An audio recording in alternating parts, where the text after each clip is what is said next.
बात करते हैं अपने सूरत की, कि जहां पर हमने अपनी कर्म भूमि बनाई और वहां से हमने ये न्यू स्टार्ट की। तो इनिशियली कुछ जर्नी के ऊपर अपने बात करते हैं कि हमने स्टार्टिंग जब किया था तब हमें खुद को क्या क्या चैलेंजेस आए गुरुकुल को खड़ा करने में। हाँ, सबसे बड़ा चैलेंज तो सर हमारे लिए था इस इंडस्ट्री के लिए हमारी टीम खड़ी करना, हमारी फौज खड़ी करना। क्योंकि बहुत सारे लोग जब हमें मिलते हैं और ज़्यादा से ज़्यादा हमारे नियर एंड डियर में होते हैं, कुछ क्लाइंट्स भी होते हैं, कुछ वैल्यूएबल हमारे पुराने टीम मेंबर भी होते हैं, तो वो ऑलवेज एक चीज़ हमें पूछते हैं कि सर क्या आप लोग साथ में हैं? क्या अभी भी आप लोग साथ में हो? क्या और टाइम भी आप साथ में स्पेंड करने वाले? तो कई बार बिजनेसमैन लोगों के साथ हमारा मिलना होता ही है, तो उनका एक नॉर्मल क्वेश्चन ये होता है कि सर आप कंसल्टिंग बिजनेस के अंदर हो, आप मेरे बिजनेस को कैसे डेवलप कर सकते हो? क्योंकि आप तो मेरे बिजनेस के अंदर जानते नहीं हो, आपने तो कोई बिजनेस खड़ा किया नहीं है। प्रोफेशनली तो हमने बहुत सारी चीजों को लेकर डिस्कशन की, लेकिन बहुत सारे लोग ऐसे हैं कि जो पर्सनल लाइफ के अंदर भी अपनी चीजों को जानना चाहते हैं। तो बहुत सारे लोग ये क्वेश्चन करते हैं कि सर आपकी पढ़ाई क्या है? आपके पास कौन सी ऐसी डिग्री है, आपने क्या ऐसा अचीवमेंट किया है कि जिसकी बदौलत आप हमारे बिजनेस को ग्रो करते हैं? तो बहुत सारे लोग ये क्वेश्चन हमें करते हैं और उसका भी आज खुलासा हम करेंगे कि गुरुकुल नाम ही क्यों। बहुत सारे नाम हमारे माइंड में आए थे। हमने वीके से स्टार्ट किया था क्योंकि इनका पहला अक्षर आता है वी, मेरा पहला अक्षर आता है के, तो वहां से भी हमने बहुत सारी चीजों को डिजाइन किया, लेकिन आखिरी हमारा दोनों का जो सुई अटका वो एक ही जगह पर आकर अटका, वो था गुरुकुल। और मैं चाहूंगा कि आप उसके ऊपर बताएं कि गुरुकुल नाम ही क्यों।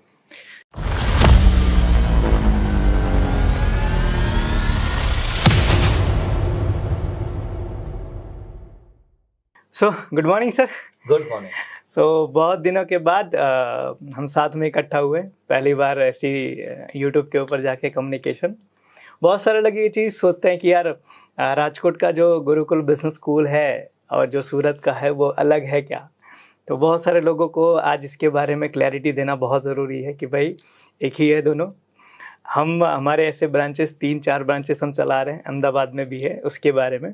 तो आज अपने गुरुकुल के बारे में थोड़ा सा हम डिस्कशन करते हैं। डेफिनेटली। जैसे सर आप राजकोट में काम करते हो और पूरा सौराष्ट्र के ऊपर हम काम कर रहे हैं, तो वहाँ के क्लाइंट का माइंडसेट, वहाँ के बिजनेसमैन का माइंडसेट, और हम जैसे इंडिया के और भी जगह काम कर रहे हैं, सूरत में काम कर रहे हैं, अहमदाबाद में काम कर रहे हैं, वहाँ का माइंडसेट, तो थोड़ा उसके बारे में बात करते हैं। तो सबसे पहले एक इंट्रोडक्शन सर आपका हो जाए, बहुत सारे लोग नहीं जानते होंगे।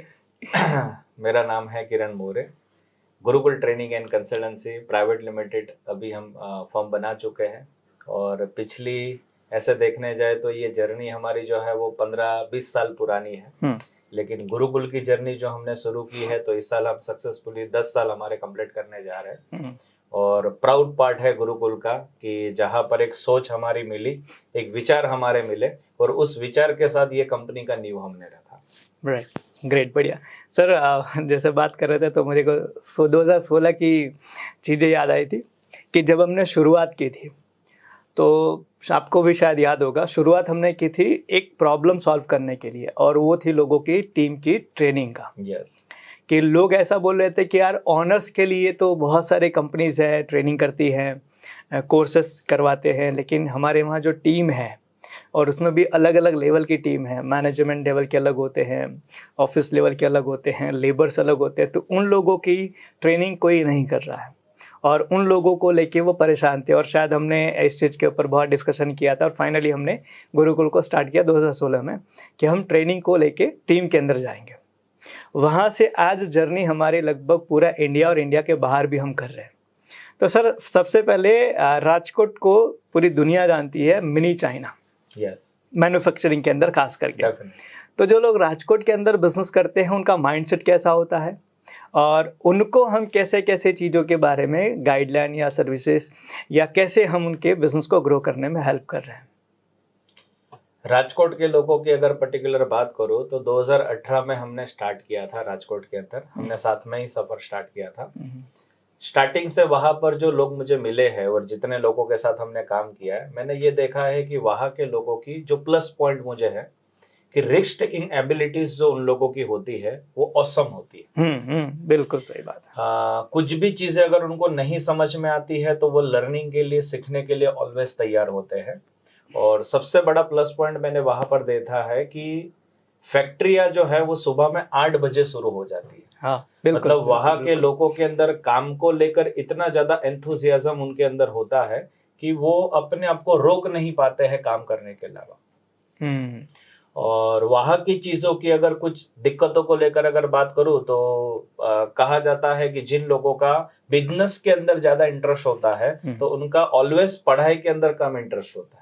अच्छा। तो ज्यादा से ज्यादा लोग हमें ऐसे ही मिले हैं कि जिनका एजुकेशन क्वालिफिकेशन कम रहा है लेकिन उन्होंने शुरू से ही अपने आप को बिजनेस के अंदर ढाला है। राइट। और पीढ़ी दर पीढ़ी बिजनेस के अंदर वो लोग अपने आप को लेकर जा रहे हैं और आज तीसरी जनरेशन चौथी जनरेशन सेम बिजनेस के अंदर काम कर रही है। सर राजकोट में जब हमने स्टार्ट किया था 2018 में, आपको भी याद होगा कि एक वहाँ पे एक कल्चर था दोपहर में 2 से 4 का, कि मतलब दोपहर में 2 से 4 खाना खा के आराम करना। ठीक है, क्या आज भी वो कल्चर राजकोट के अंदर एग्जिस्ट करता है? क्या आज भी है?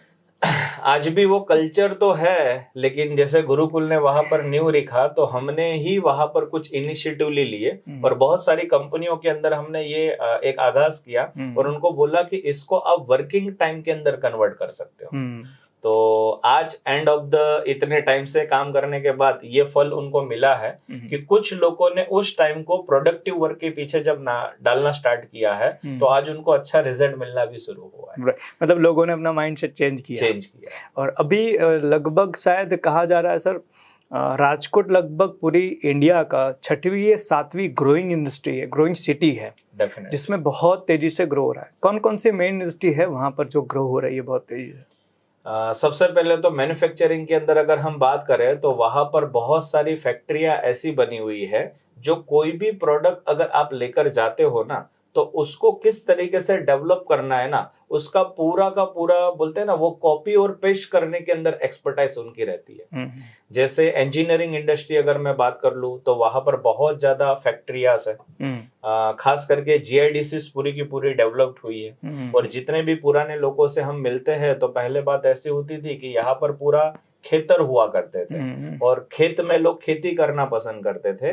लेकिन आज राजकोट ने इतना ज्यादा फोकस किया हुआ है कि पिछले 2-3 साल के अगर मैं डेटा निकालूं तो तकरीबन हमने एनालिसिस किया है 18,000 से भी ज्यादा नई फैक्ट्रियां ओपन हुई है। 18,000 से ज्यादा फैक्ट्रियां ओपन हुई है। बढ़िया। और नेटवर्क की अगर पर्टिकुलर बात करूं तो किसी ने मुझे बोला था कि पूरे इंडिया का अगर कोई भी कोना अगर आपको टच करना है, और अभी किसी ने मुझे रिसेंटली बोला कि वर्ल्ड का अगर कोई कोना अगर आपको टच करना है तो गुजराती बंदा जो आपको वहां पर मिलेगा उसका कांटेक्ट कहीं ना कहीं गुजरात, और गुजरात में भी पर्टिकुलर राजकोट से होगा। क्योंकि राजकोट से जो ट्रांसपोर्ट की जो सुविधा है वो आज ऑल ओवर इंडिया छाई हुई है, फैली हुई है। मतलब नेटवर्क बहुत बड़ा हो गया है। बहुत बड़ा है। बढ़िया, ग्रेट। सर जब हमने राजकोट के अंदर जब स्टार्ट किया था गुरुकुल को, सो उस टाइम पर राजकोट की सिचुएशन बहुत डिफरेंट थी और आज की सिचुएशन बहुत डिफरेंट है। एक चीज़ मैंने उस टाइम पर भी मार्क किया था, जो शायद आपने भी मार्क किया होगा, कि राजकोट के अंदर जो बिजनेसमैन हैं उनका घर अच्छा हो या ना हो लेकिन वो फैक्ट्री बहुत अच्छी बनाते हैं। घर मेंटेन करें ना मेंटेन करें लेकिन फैक्ट्री को बहुत अच्छे से मेंटेन करके रखते हैं। और यही चीज़ अगर हम दूसरे बिजनेसमैन के बारे में बात करते हैं, दूसरे सिटीज़ के बारे में, जहाँ पर दूसरी सिटीज़ है, पैन इंडिया ले लेते हैं क्योंकि हम पैन इंडिया में काम कर रहे हैं, तो बाकी सारे बिजनेसमैन को ये चीज़ देखते हैं तो वो फैक्ट्री वगैरह जैसा तैसा है, घर उनका अच्छा होना चाहिए। सही है ना? ये माइंडसेट ऐसा राजकोट में क्यों है कि भर घर तो ठीक है लेकिन पहली फैक्ट्री हमारी प्रायोरिटी है और बाकी लोगों के लिए पहली प्रायोरिटी उनका घर है और बाकी जो चीज़ें हैं, क्योंकि आज हम पूरी इंडिया में काम करते हैं तो देखते हैं कुछ जगह पर कि उनका घर बंगलो मतलब बहुत आलीशान बना है लेकिन अपनी फैक्ट्री में एक बाथरूम तक नहीं बना है। और यह चीज़ राजकोट में उल्टा है। तो राजकोट के लोगों का ऐसा क्या माइंडसेट है, वो क्या सोचते हैं इन चीज़ों के बारे में? मैंने पर्टिकुलर जितने भी बिजनेसमैन लोगों के साथ काम किया है हमने ही मिलकर, और जिन जिन लोगों की कंसल्टिंग की है, हमने ज़्यादातर लोगों को देखा है कि उन लोगों का R&D के पर्पज से फॉरेन ट्रिप ज़्यादा होती है। और चाइना में जाने वाले बहुत ज़्यादा तादाद में लोग जो होते हैं वो राजकोट से रिलेटेड होते हैं। अच्छा। क्योंकि उनको कोई ना कोई चीज की अगर मैन्युफैक्चरिंग करनी हो तो उन चीजों को ढूंढने के पर्पज से वो वहां जाते हैं। सेम चीज पूरे इंडिया के कोई भी कोना ले लो या बाहर से भी अगर कोई नई चीजों को अगर बिल्ड करने की बात कर लो तो वहां से भी अच्छे अच्छे लोग विजिट के अंदर आते हैं राजकोट में। ये चीज मैंने देखी। हाँ, मैंने बहुत सारे लोगों की कंसल्टिंग खाली इस पर्पस से की है कि उनको एक बड़ी डील क्रैक करनी है और वो बड़ी डील क्रैक करने के लिए उनको चाहिए सिस्टम, और उसके कारण वो गुरुकुल के साथ जुड़े और गुरुकुल के साथ जुड़कर उन्होंने सिस्टम को सेट किया और वो बड़ी वाली डील जो है वो सिस्टम के बेस के ऊपर उन्होंने क्रैक किया। सर एक चीज और जाननी थी, समझनी थी कि अब राजकोट को जैसे कहा जाता है मिनी चाइना, खास करके इंजीनियरिंग और ज्वेलरी के मामले में। यस। तो इतनी बड़ी फैक्ट्रीज इतनी तादाद में होने के बावजूद भी राजकोट की वो बड़ी ब्रांड इंटरनेशनल लेवल तक क्यों नहीं पहुंच पा रही है? ये आपने जो पॉइंट छेड़ा है ये बहुत दुखद पॉइंट है और बोलते हैं ना गुजराती में कहते हैं ये दुखती नस है, क्योंकि ये बात होती है कहीं ना कहीं माइंडसेट को लेकर, और माइंडसेट कहीं ना कहीं इस तरीके से बिल्ड हुआ है कि आज हर कोई इंसान जब धंधे के अंदर आता है उसकी बेसिक नीड होती है और बहुत सारे लोग वहीं पर अपने आप को रोक देते हैं जहां पर उनकी बेसिक नीड जो है ना वो पूरी हो जाती है। तो कुछ लोगों ने अपने बंगलेस बना लिए, कुछ लोगों ने वहां पर वाड़ी का कल्चर है। अच्छा। अगर आपने सुना ही होगा तो वो उन्होंने डेवलप कर लिया, अपना घर बना लिया, अपने बच्चों को पढ़ाई करवा लिया। उसके बाद बहुत सारे लोगों को ऐसा महसूस होता है कि अब मेरी जिंदगी खत्म होने जा रही है तो मुझे बहुत ज्यादा एक्सपेंशन में नहीं जाना है, अब मुझे मेरी लाइफ को जीना है, और स्पिरिचुअल चीजों के ऊपर उनका फोकस जो है वो डाइवर्ट हो जाता है, मतलब वो संतुष्ट हो जाते हैं। Yes yes. और उसी की वजह ऐसी है कि आज कोई भी कंपनी, ब्रांडेड कंपनी अगर आप फॉर्च्यून 500 में से निकाल लोगे और उसका मैन्युफैक्चरिंग का कोई भी पार्ट अगर आप ले लोगे, कोई भी ब्रांड आप ले लो, तो वो मैन्युफैक्चरिंग पार्ट जो है वो राजकोट में बनता ही है और बन ही रहा है। लेकिन सबसे बड़ा दिक्कत ये है कि वो वाइड लेबलिंग में चले जाने के कारण वो खुद की ब्रांड बिल्ड करने में फोकस नहीं कर पा रहे। जैसे मैंने सुना था और शायद हमने डिस्कशन किया था, टाइटन का भी कुछ पार्ट जो है वो राजकोट के अंदर मैन्युफैक्चर होता है। सर आप सुई से लेके ये अपना जो बोलता है ना इंडिया का अभी जिस तरीके से मिसाइल ले लो या कोई भी डिफेंस का कोई भी पार्ट्स ले लो, हर पार्ट के अंदर कोई ना कोई चीजों के अंदर जो इन्वॉल्वमेंट रहेगा ना वहां पर राजकोट का मैन्युफैक्चरिंग का नाम रहेगा। मतलब राजकोट में ये, अच्छा ये बना कैसे माहौल वहाँ पर, क्योंकि इसके लिए लेबर वगैरह की भी ज़रूरत होती है और बहुत सारे लोगों का कंप्लेन होता है कि यार लेबर मिलते नहीं है। तो राजकोट के अंदर अब जो बिजनेसमैन है वो तो चलो सब सौराष्ट्र के हैं, उनके पास जो लेबर काम करते हैं वो कहाँ से लाते हैं, कैसे लाते हैं और उनको कैसे टिका के रखते हैं, वो एक बहुत बड़ा टास्क है। वो एक राज की बात है, क्योंकि मैंने बहुत सारे लोगों से ये प्रश्न किया था जब हम काम करते थे और बहुत सारे लोगों को इन चीजों के अंदर चैलेंज भी आती है। लेकिन जिन लोगों ने अपने लेबर को बचा के रखा है या उनके साथ लंबा टाइम अगर उन्होंने स्पेंड किया है तो कभी भी उसने अपने लेबर को लेबर की तरह नहीं ट्रीट किया है। अच्छा। हर एक उस स्पॉन्सर ने जो अपने बिजनेस को ग्रो किया है वो लेबर को अपना पार्टनर मानता है और जिस तरीके से वो अपने धंधे में ग्रो हो रहा है तो लेबर को भी उसके लेवल पर उसके नीड के हिसाब से उसको ग्रो करवा रहा है। मतलब कर भला तो होगा डेफिनेट। जब तक हम लोगों के लिए कुछ नहीं करेंगे लोग हमारे लिए कुछ नहीं करेंगे। मतलब हम ईमानदार है लोगों के लिए, हम लॉयल है तो हमारे लिए लोग लॉयल रहेंगे। एक स्टोरी मैं यहाँ पर शेयर करना चाहूंगा जो लाइव मैंने खुद महसूस की हुई है। राजकोट से ही नियर के अंदर गोंडल है, गोंडल के अंदर हम एक कंपनी में काम कर रहे थे। ममरा जो होता है उसका मैन्युफैक्चरिंग वो करते हैं। उनके वहाँ ही जो लेबर काम कर रहे थे उनकी बेसिक नीड और रिक्वायरमेंट कुछ थी, जो था कि उनका घर हो जाए, उनके बच्चों का एजुकेशन हो जाए, उनकी गाड़ियां हो जाए, तो वो तो रिक्वायरमेंट उन्होंने पूरी की। लेकिन जब कंपनी के 25 साल उन्होंने कंप्लीट किए और एक सक्सेसफुल जर्नी की ओर आगे बढ़ रहे थे तो उन्होंने पूरे साल का एनालिसिस करने के बाद 15 से 20 लोगों का ऐसा नाम निकाला कि जिनका एक ड्रीम था कि उनको प्लेन में बैठना है। अच्छा। और आप मानोगे नहीं सर, उस पर्सन ने कंपनी की एनिवर्सरी के एक हफ्ते पहले वो 15-20 लोगों को 3 दिन का ट्रिप दिया मुंबई का और सभी लोगों को बाय प्लेन यहाँ से भेजा। मुंबई के अंदर उन्होंने 3 दिन स्पेंड किया, घूमे, एंजॉय किया, वहीं से बाय प्लेन वो फिर से आए।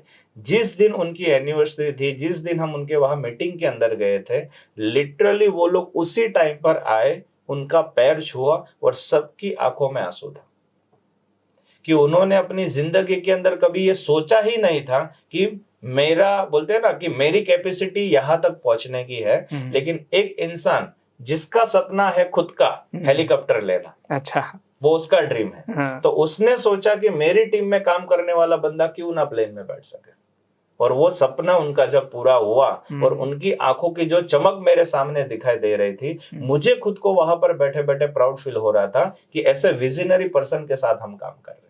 बढ़िया, ग्रेट। मतलब ये एक इंस्पिरेशनल स्टोरी है। Yes, sir. स्टोरी क्या है, हकीकत है। अभी रिसेंटली हम एक पॉडकास्ट शूट कर रहे थे, उसके अंदर पूछा गया मुझसे कि सर आज के टाइम पर जो टीम मेंबर हैं वो लंबे समय तक टिके, उसके लिए किसी कंपनी को क्या करना चाहिए। तो मैं वही बता रहा था, यार सिर्फ सैलरी भर देना या हर महीने या हर साल थोड़ा बहुत ग्रोथ देना, इससे आपका बंदा आपके वहाँ लाइफ टाइम तक या लंबे समय तक नहीं टिकेगा। आपको ये जानना पड़ेगा उसकी रिक्वायरमेंट क्या है, उसका ड्रीम क्या है, उसका एस्पिरेशन क्या है। और कहते हैं ना, आप दूसरों की चीज़ों को या दूसरे के सपनों को पूरा करने में हेल्प करोगे तो आपके सपने अपने आप पूरा हो जाएंगे। तो आज ये हमारे जो छोटे छोटे बिजनेसमैन है ना, वो कई बार ये चीज़ में गलती करते हैं कि बिजनेस किया, पैसा बनाया, लेकिन खुद के लिए ही बनाया। खुद का घर बना ली, खुद की गाड़ी बना ली, खुद की लाइफस्टाइल बना दी, लेकिन उनके वहाँ जो बंदा था, वो बंदा जहाँ था वहीं का वहीं अभी भी है। और फिर वो बंदा क्यों ना सोचे कि यार मुझे अगर यहाँ पर मेरी मेहनत का फल नहीं मिल रहा है तो मैं क्यों दूसरी जगह ना जाऊँ। तो ये बिजनेसमैन को सोचना और समझना बहुत ज़रूरी है। दो तरीके के लोग होते हैं सर दुनिया में, और हमने देखे हैं कि जब भी हम चाय पीने जाते हैं, चुस्की मारने जाते हैं, तो एक ऐसे बंदे होते हैं कि जब चाय का कप रखा है और उसके अंदर गलती से अगर मक्खी गिर गई तो वो सोचेगा कि भाई इसको रिप्लेस करो और मुझे नई फ्रेश दो। लेकिन कुछ लोग ऐसे होते हैं कि उसको भी छोड़ते नहीं, तो वो मक्खी को पकड़ेंगे, उठाएंगे, फेंक देंगे और वो पूरी चुस्की मार लेंगे और फिर उसको बोलेंगे भाई इसमें मक्खी गिरी थी और एक दे। अच्छा, मतलब ये इसलिए आपको बता रहा हूँ कि दो माइंडसेट वाले लोग जो होते हैं ना, तो पहले ऐसे होते हैं कि जिनको चूस लेना है, अच्छा, सामने वाले बंदे को, तो वो इंसान को इंसान ही नहीं समझते, वो उसको मशीन समझ लेते हैं। और कुछ लोग ऐसे होते हैं कि जो उनकी वैल्यू करते हैं, कदर करते हैं, उनको ऐसा महसूस होता है कि आज मैं कहीं पर भी हूं तो इनकी वजह से हूं, क्योंकि वो जिस लेवल पर जाकर हार्डवर्क करते हैं गर्मी के अंदर, इतने बड़े टेम्परेचर के अंदर। किसी ने मुझे बोला था कि 24 क्या बोलते हैं, 24 का टेम्परेचर रखकर आप जो काम करते हो उसका अगर उल्टा किया जाए तो 42 टेम्परेचर में काम करने वाले लोग आपकी टीम में होते हैं, कि जो फैक्ट्री के अंदर उतना शेक के साथ वो अपने आप को वहां पर स्पेंड करते हैं। तो उनकी गर्मी को जब तक आप यहाँ 42 की जगह 22 के अंदर जब बैठकर आप महसूस नहीं कर पाओगे ना, तो आप उनकी वैल्यू को कभी नहीं समझोगे। और इसमें तो एक चीज़ और भी है, बिजनेसमैन जो गलतियां करते हैं, छुट्टी वगैरह नहीं देना, यस, किसी भी तरह का कोई एक्स्ट्रा उनके लिए कुछ नहीं करना।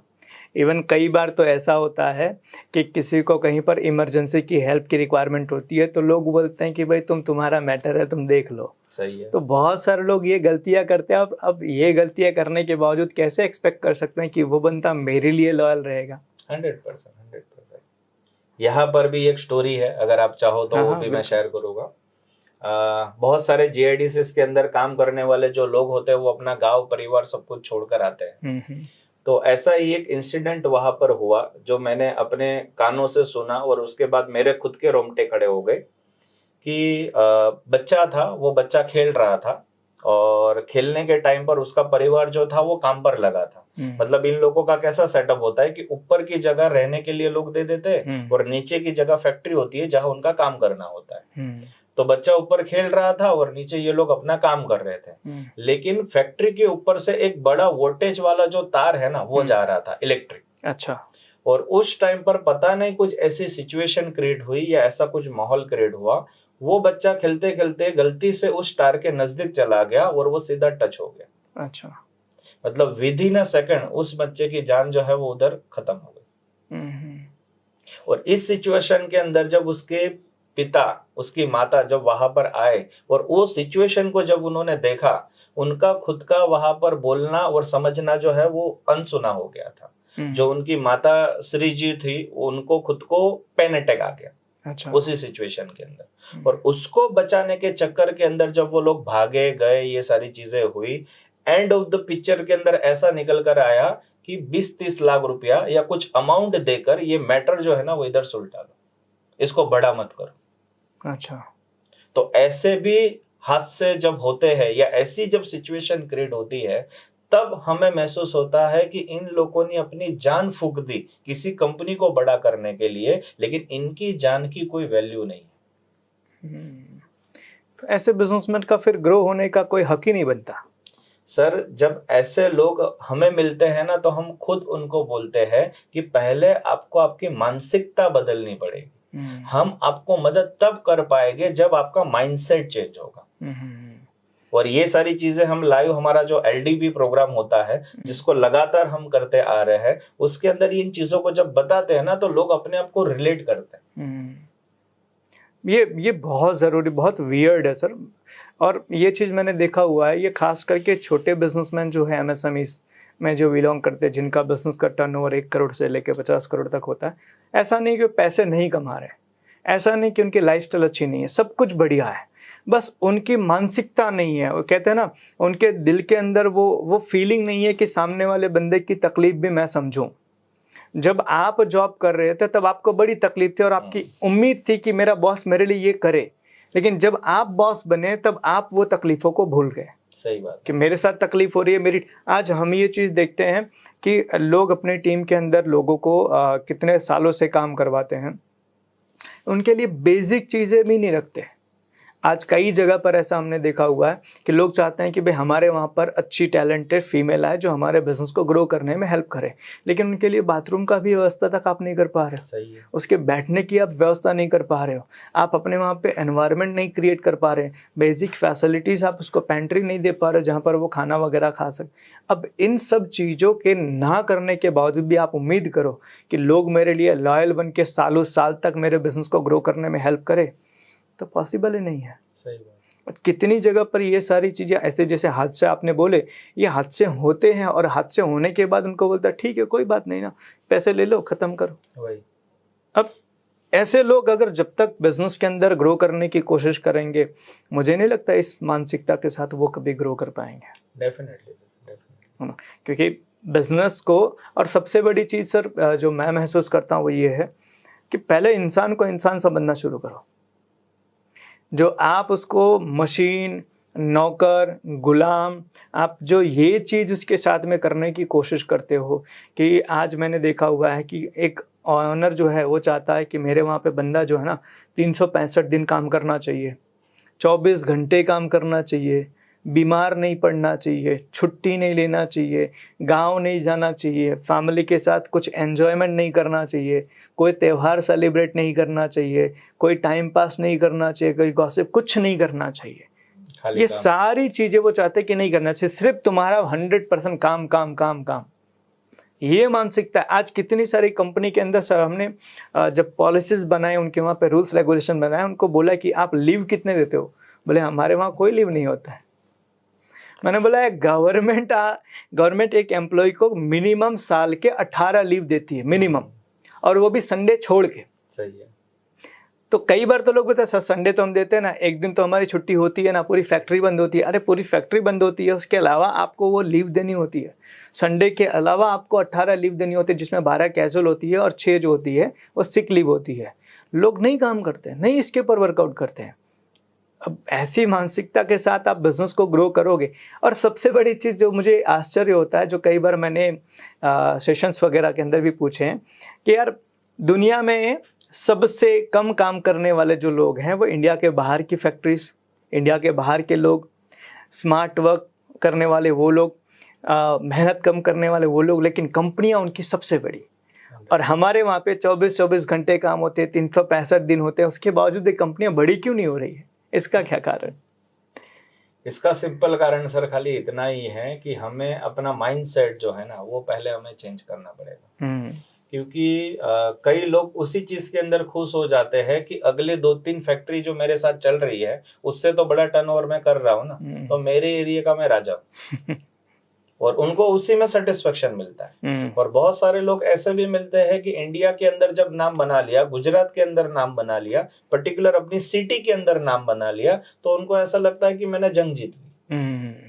तो ऐसे ही लोगों को जब ग्लोबली लेवल पर लेकर जाते हैं, या ऐसे ही लोग जब बाहर जाते हैं और बाहर की दुनिया के अंदर जब अपने आप को देखते हैं, तब जाकर उनको महसूस होता है कि वह दुनिया बहुत बड़ी है, बहुत कुछ बड़ा हो सकता है। सही बात है, बिल्कुल।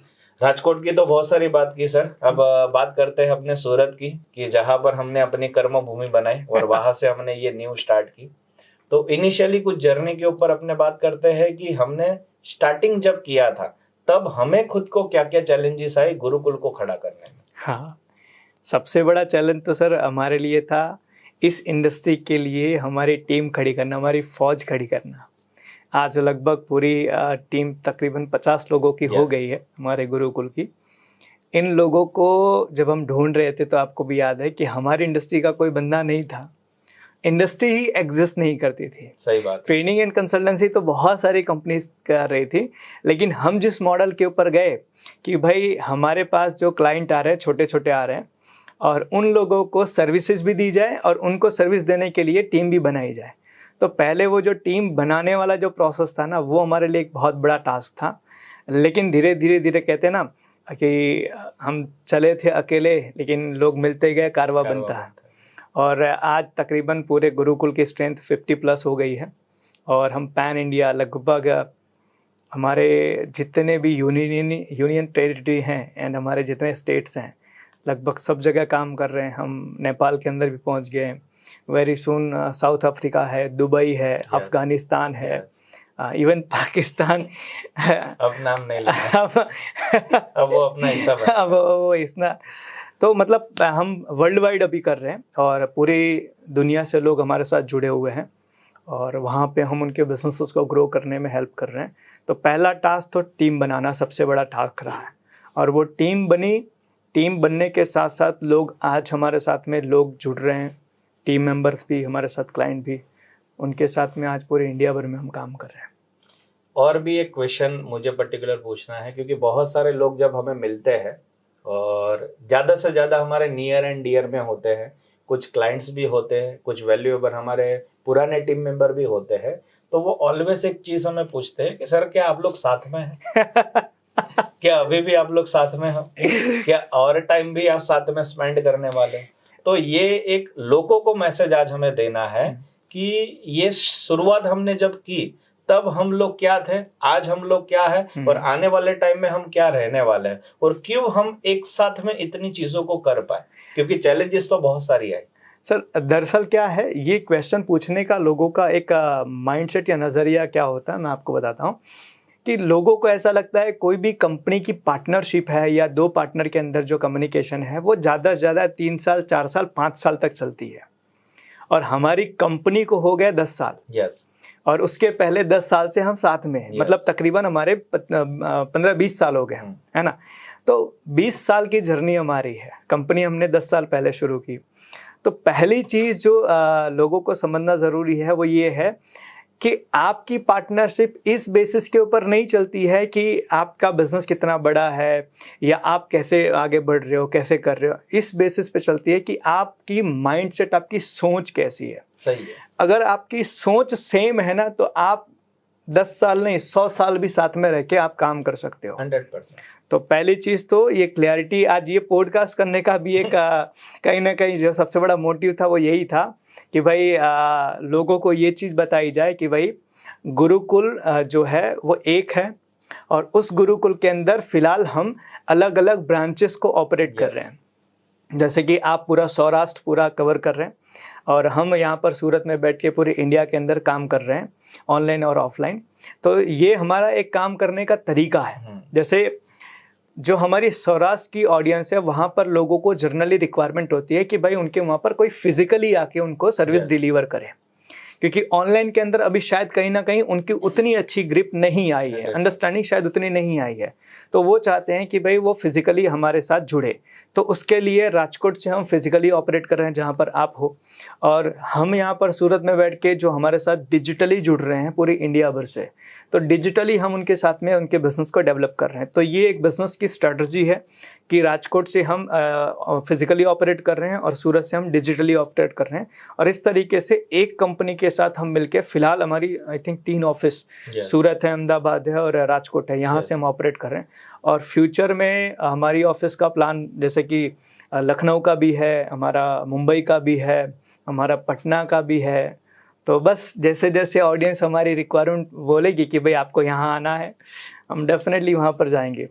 तो ये एक है, और आने वाले सालों तक लगभग पूरी ज़िंदगी भर इसी तरीके से ही साथ में हम ग्रो करने वाले हैं। मैं कुछ वैल्यू एडिशन करना चाहूँगा इसी चीज़ के अंदर, क्योंकि बहुत सारे लोग हमें भी ये क्वेश्चन करते हैं। पार्टनर आपको अपनी ज़िंदगी के अंदर कुछ इस तरीके से चुनने चाहिए कि जो आपके साथ है ना, सबसे पहले तो इमोशनली अटैच हो। क्योंकि जब हमारी ये 9 साल की जर्नी के अंदर, या उससे भी पहले जब भी जर्नी के अंदर हमारे अंदर जब चैलेंजेस हमें आई, प्रॉब्लम जब हमें आई, तो हमने कभी भी एक दूसरे के अंदर कोई शंका कुशंका नहीं किया। हमारा बॉन्ड इस लेवल का ऑलरेडी हमने बिल्ड कर लिया था कि हमें पता था कि हमें साथ में ही ग्रो होना है। प्लस हम वो वाले कैलकुलेशन के अंदर नहीं चलते हैं कि 1 + 1 2 होता है। हम वो वाले कैलकुलेशन के अंदर चलते हैं कि 1 और 1 11 होता है। सही बात। और ये 1 और 1 11 का मतलब ये है कि मेरी कुछ स्ट्रेंथ है, सर की कुछ स्ट्रेंथ है, मेरी कुछ वीकनेस है, सर की कुछ वीकनेस है। तो जिस दिन हमने धंधे की नींव डाली थी, हमने अपना रोल समझ लिया था और उस रोल को ही हमने निभाया है। आज कई बार बहुत सारे लोगों को, ये टीम में भी बहुत सारे लोगों के माइंड के अंदर आता है कि इन लोगों के अंदर कोई भी चीज को लेकर कभी भी कोई कॉन्फ्लिक्ट क्यों नहीं क्रिएट होता है। तो ये न होने की सबसे पहली बड़ी वजह ये होती है कि जिस दिन हमने गुरुकुल को स्टार्ट किया ना, हमने उसके 2 पार्ट बना लिए काम को लेकर, और उस काम के अंदर हमने अपने रोल को सेट किया। तो कभी भी हमें और एक दूसरे को लेकर कभी शंका ही नहीं। दूसरी एक प्लस पॉइंट जो हमें अपने अंदर देखा, हमारा जो बैकग्राउंड है ना, वो एक नॉर्मल बैकग्राउंड है, एक आम परिवार से हम निकल कर आए। तो हमारे खानदान के अंदर किसी का बिजनेस का बैकग्राउंड नहीं था, और जिस इंडस्ट्री को हमने टच किया, उस इंडस्ट्री के अंदर हमारे नजदीक के या दूर दूर के कोई रिलेटिव नहीं थे। तो आज ये चीज हमारे परिवार के लिए, हमारे खानदान के लिए और हमारी पूरी जनरेशन के लिए नई चीज है। तो उसको लेकर कभी भी हमें ऐसा नहीं फील हुआ कि किसी के विचार लिए जाए या किसी की राय ली जाए या किसी का सलाह लिया जाए। हमने ऑलवेज उन चीजों के अंदर अपने खुद गए, गिरे, पड़े, वहां से ही सीखे, और ऑलवेज हमने अपने आप को बाउंस बैक किया। तो ये हमारी सबसे बड़ी ताकत ये रही है कि हमने ऑलवेज एक दूसरे को मोटिवेट किया। जब भी कोई बंदा अपने आप को ऐसे हालात में लेकर गया कि अब आगे क्या, तो दूसरे ने उसको सपोर्ट किया कि टेंशन ना ले, हम साथ में हैं, कुछ ना कुछ कर लेंगे। और जब इरादे पक्के होते हैं, काम हमारा नेक होता है, नेकी जब हमारे अंदर होती है, तो वो परमपिता परमात्मा भी हमारे साथ होता है। बिल्कुल सही बात है। और उन्होंने जब जब हमें साथ दिया, जब जब हमें सपोर्ट दिया, जब जब हमें ऐसा लगा कि हम नील हो गए, खत्म हो गए हैं, उसके आगे ही एक अपॉर्चुनिटी हमारा इंतजार कर रही थी, और उस अपॉर्चुनिटी को पकड़कर हम ऑलवेज आगे निकले। और हम दोनों के अंदर एक पैशन लगा हुआ है, एक स्प्रिंग लगा हुआ है, और स्प्रिंग कुछ इस तरीके से काम करता है कि कभी भी हमारी जिंदगी के अंदर कंपनी को लेकर या बिजनेस को लेकर बाउंस बैक आया, चैलेंजेस आया, प्रॉब्लम आया, हमने और बड़ी छलांग लगाई, और बड़े नए रिस्क लिए, और बड़ा काम हमने किया। तो ये ऑलवेज हमारा एक माइंडसेट बन चुका है कि जब तक जिंदा है ना, तो प्रॉब्लम तो रहने वाला है। अब हमें खाली करना इतना है, उस प्रॉब्लम का सामना करना है और उसका रास्ता निकालना है। तो हम ऑलवेज उसी थॉट प्रोसेस के साथ मिलकर काम करते हैं, और यही हमारा कहीं ना कहीं स्ट्रेंथ है। बिल्कुल बिल्कुल। एक्चुअली कहते हैं ना सर, जैसे बताया कि 1 और 1 11 होते हैं, ये एक्चुअल में हम लोगों के चीज़ों में बड़ा फिट बैठता है। क्योंकि चैलेंजेस आई कई जगह पर, अगर मुझे कोई विचार नहीं आ रहा है तो आपके विचार से आगे बढ़े, कई बार आपको विचार नहीं है, मेरे विचार से आगे बढ़े, और हमेशा हमने एक चीज़ को सेंटर में रखा, वो रखा अपनी कंपनी को। उसको आगे रखा। एग्जैक्टली कि कंपनी के लिए क्या सही है क्या गलत है, हम उसको ध्यान में रख के चलेंगे। हो सकता है कोई आपकी चीज़ मुझे अच्छी ना लगे या मेरी चीज़ आपको अच्छी ना लगे, तो वो मैटर नहीं करता जब हम कंपनी के लिए सही कर रहे हैं। और अक्सर कर मैंने लोगों को देखा है कि पार्टनरशिप के अंदर लोगों के साथ जो प्रॉब्लम होती है ना, वो यही होती है, लोग अपनी चीज़ों को आगे रखते हैं रादर देन कि कंपनी को आगे रखो, कि कंपनी के लिए जो ज़रूरी है वो चीज़ आप करो। अगर आप ये सोच रहे हो कि मुझे अच्छा लग रहा है इसलिए करना है, भले वो कंपनी के लिए गलत हो, तो आपकी पार्टनरशिप में, आपकी कंपनी में, आपके रिलेशन में प्रॉब्लम्स आएंगी ही डेफिनेटली। आज शायद हम सब ने काम किया है, देखा हुआ है कि बड़ी बड़ी कॉर्पोरेट्स होते हैं, वहाँ बोर्ड ऑफ डायरेक्टर्स होते हैं और वहाँ पे एक चेयरमैन होता है। तो चेयरमैन को भी कोई डिसीजन लेना होता है ना, तो बोर्ड ऑफ डायरेक्टर्स जो होते हैं उन सब में सबसे ज़्यादा मत या सबसे ज़्यादा वोटिंग किसके फेवर में है और वो कंपनी के लिए सही है कि गलत है, उसके ऊपर डिसीजन लेना होता है, ना कि किसी एक बंदे के इन्फ्लुएंस से या खुद को अच्छा लग रहा है इस तरीके से। तो जब भी किसी भी पार्टनरशिप के अंदर अगर वो सोच रहा है कि उसको लंबा चलाना है, तो उसको सबसे पहले आगे रखो कंपनी को, कि कंपनी के लिए जो सही है वो करेंगे, भले वो मुझे पसंद हो या ना पसंद है। तो आपकी पार्टनरशिप, आपकी कंपनी या आपके रिलेशन में कभी भी किसी तरह का प्रॉब्लम नहीं आएगा। 100%। और शायद हमने इसी चीज़ को यहाँ तक मेंटेन किया और आगे भी मेंटेन करेंगे, ताकि हम जो विज़न लेकर चल रहे हैं कि इंडियन इकोनॉमी को ग्रो करना है, इंडियन बिजनेसेस को डेवलप करके। और जैसे आज हमने एक सपना बनाया था कि हम पूरी इंडिया में जाके काम करेंगे।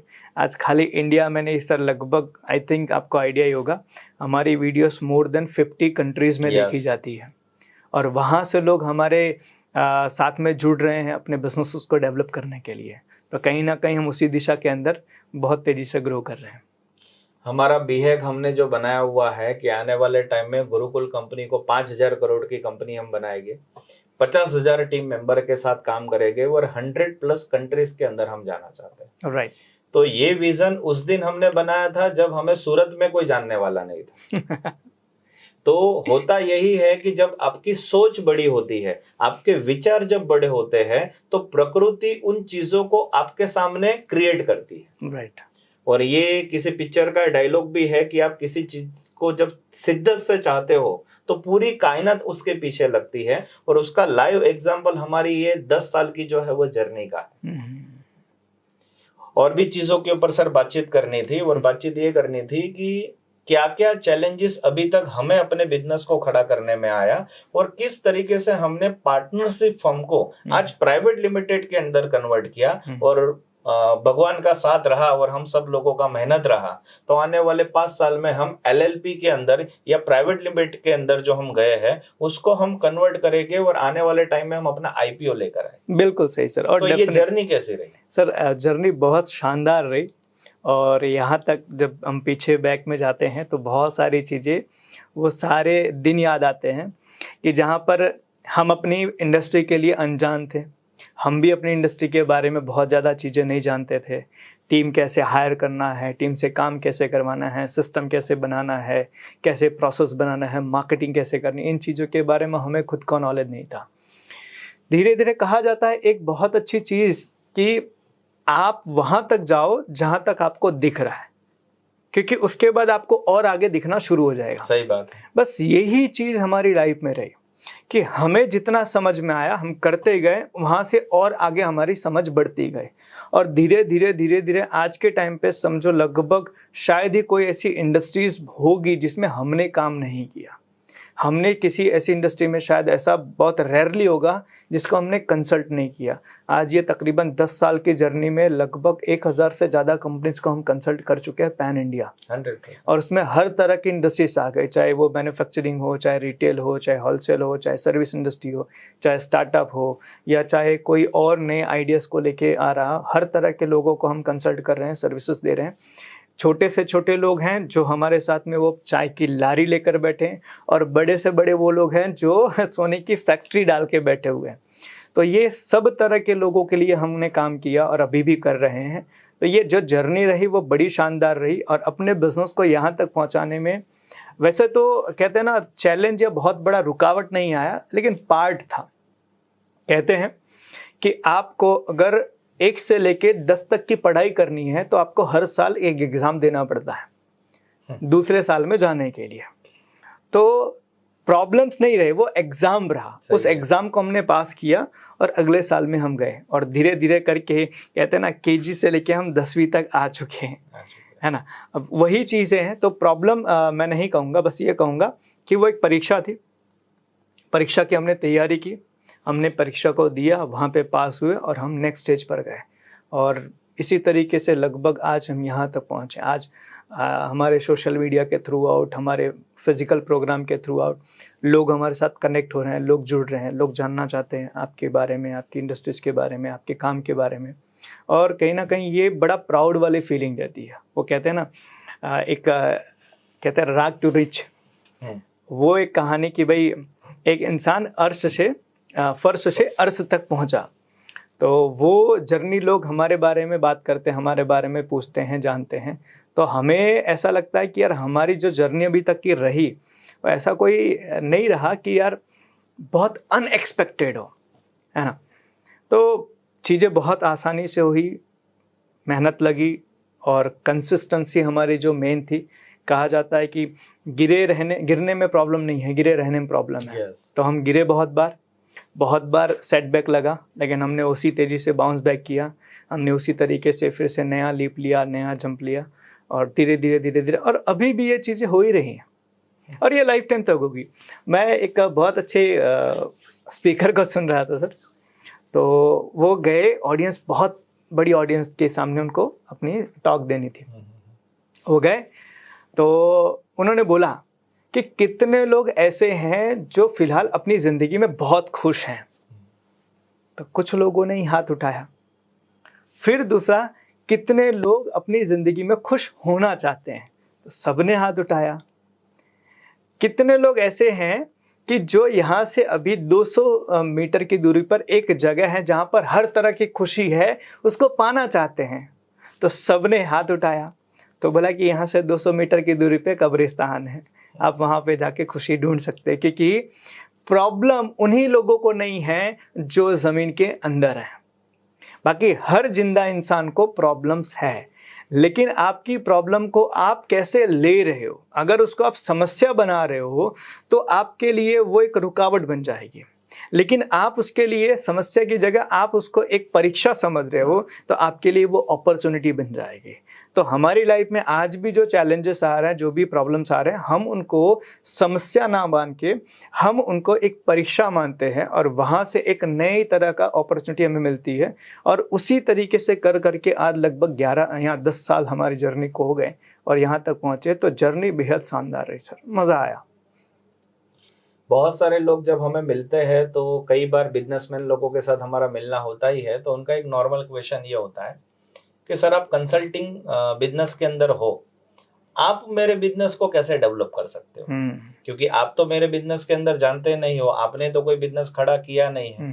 तो यहाँ पर ये भी लोगों को क्लियरिटी देने के लिए ये क्वेश्चन मैं उनकी ओर से आपको पूछ रहा हूँ, क्योंकि हर इंसान हमें अगला ऐसा मिलता है कि मेरे इंडस्ट्री के बारे में आपको नहीं पता, आपने मेरे इंडस्ट्री में कुछ काम नहीं किया, तो फिर आप मेरे धंधे को ग्रो करने में क्या मदद कर पाओ? बिल्कुल, ये बहुत सारे लोगों का सवाल होता है। उनके लिए सिंपल सा एक जवाब है सर, ABCD जो है ना वो बेसिक है। तो बिजनेस का बेसिक ना हर इंडस्ट्री में सेम होता है। प्रोडक्ट हमारे लिए मैटर करता ही नहीं। आपकी मैन्युफैक्चरिंग है, आपकी रिटेल है, आपकी सर्विस है, आप कौन सी प्रोडक्ट बना रहे हो, वो हमारे लिए मैटर करता ही नहीं है।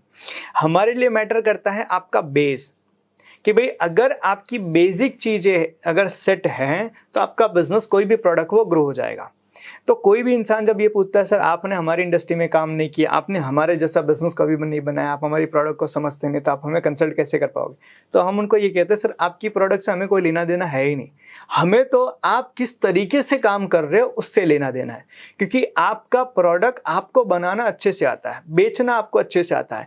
दिक्कत कहाँ आ रही है कि आप जो बना और बेच रहे हो उसके लिए जो सिस्टम आपने बनाया है कि नहीं बनाया, हमें वो चेक करना है। अगर वो सिस्टम आपका बना हुआ है तो आपका बिजनेस ग्रो करेगा, अगर नहीं बना हुआ है तो कोई मतलब नहीं है। और वो सिस्टम लगभग सब कंपनी की सब कहते हैं ना इंडस्ट्रीज में कॉमन होती है। जैसे कि एज एग्जांपल मैं बताऊं कि आज किसी भी कंपनी के अंदर कोई भी प्रोडक्ट कोई भी बना रहा है तो उसके लिए पहली बेसिक चीज होती है उसका विजन।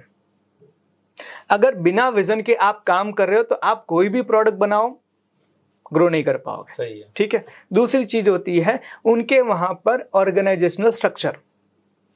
आपके वहां पर अगर कंपनी का ऑर्गेनाइजेशन स्ट्रक्चर नहीं बना हुआ है तो आपकी टीम के अंदर जो लोग हैं वो ज्यादा टाइम तक टिकेंगे नहीं। आप हायर नहीं कर पाओगे अच्छे लोगों को, मेंटेन नहीं कर पाओगे, उनको सस्टेन नहीं कर पाओगे और वो छोड़कर चले जाएंगे। तीसरी चीज होती है आपके कंपनी का एचआरएम सिस्टम, कि आपकी कंपनी में आपने अपने सिस्टम डेवलप किए कि नहीं, जैसे कि जेडीज हो गए, केआरएस हो गए, पॉलिसीज हो गए, रूल्स हो गए, रेगुलेशंस हो गए, एसओपीज हो गए, रिपोर्टिंग सिस्टम हो गए, कल्चर हो गया, ये सारी चीज़ें आपने डेवलप किया है कि नहीं किया है। उसके बाद आता है सिस्टम, कि आपके वहाँ पर आपने हर चीज़ का सिस्टम बनाया है कि नहीं बनाया है। ये बेसिक्स होते हैं। आप मार्केटिंग कर रहे हो कि नहीं कर रहे हो। आप किसी भी प्रोडक्ट को सेल करने के लिए आपने अपने सर्विस को डेवलप किया है कि नहीं किया है। सेल्स की स्क्रिप्ट बनाई है कि नहीं बनाई है। सेल्स का रिपोर्टिंग या सेल्स का स्ट्रक्चर बनाया है कि नहीं बनाया। ये चीज़ें बेसिक है, इसमें प्रोडक्ट आया ही नहीं अभी तक। तो ये जो चीज़ है ना वो हर कंपनी के लिए कॉमन है। अब आप क्या प्रोडक्ट बेच रहे हो उससे हमें कोई लेना देना ही नहीं। अगर ये सिस्टम आपने नहीं बनाया तो आपका ग्रो करना नेक्स्ट इम्पॉसिबल है। जैसे कि आज ABCD जो इंडिया में पढ़ा जाता है उसी तरीके से अमेरिका में भी वही ABCD है। बराबर। तो वो बेसिक है। इंग्लिश बोलने का बेसिक ABCD है। सही है। बिजनेस करने का ABCD जो है ये सिस्टम है और वो सिस्टम कॉमन होता है। उस सिस्टम के अंदर हमारी मास्टरी है। सही है। हमारी एक्सपर्टी है वो सिस्टम कैसे बनाया जाए, वो सिस्टम को इम्प्लीमेंट कैसे किया जाए, हमारी एक्सपर्टी उस चीज़ को लेके। तो आपकी प्रोडक्ट या आपकी इंडस्ट्री के बारे में हमें कोई लेना देना नहीं। दूसरी बात, अगर मुझे आपकी इंडस्ट्री के बारे में समझना है तो हार्डली मुझे 2 दिन चाहिए। R&D के लिए 2 दिन चाहिए। 2 दिन के अंदर तो आपकी इंडस्ट्री का हर चीज आपके सामने मैं खोल के रख सकता हूँ, क्योंकि डेटाज अवेलेबल हैं। तो मैं हर चीज के अंदर क्यों अपना एक्सपर्टी बढ़ाऊं, मुझे मेरी बेसिक चीजों में एक्सपर्टी रखनी है।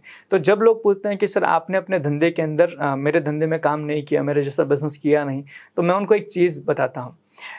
साइंटिस्ट बनाने वाला बंदा क्या खुद साइंटिस्ट होता है? नहीं होता है। डॉक्टर को पढ़ाने वाला बंदा क्या खुद डॉक्टर होता है? नहीं होता है ना।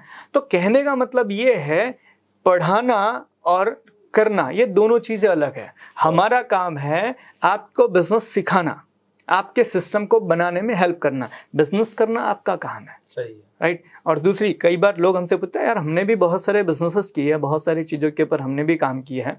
मैंने खुद ने रिटेल का मोबाइल का स्टोर चलाया है, हमने खुद ने इवेंट मैनेजमेंट किया हुआ है, हमने खुद ने डिस्ट्रीब्यूशन का काम किया हुआ है। तो हमें पता है कि यार बेसिक जो है वो कॉमन है।